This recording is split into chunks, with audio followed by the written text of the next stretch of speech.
Buat lo orang, kalau cuma batuk langsung lo orang pada beli antibiotik, itu nggak benar. Gue sebagai spesialis paru, gue mau kasih tahu yang benarnya gimana.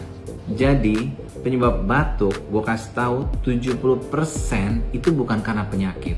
Jadi penyebabnya banyaknya yang 70% itu, satu, lo kecapean, lo kering tenggorokan lo kurang tidur, lo kena debu dikit, lo hawanya lagi panas, lo lagi nggak enak tenggorokan lo. Jadi nggak semuanya itu penyakit.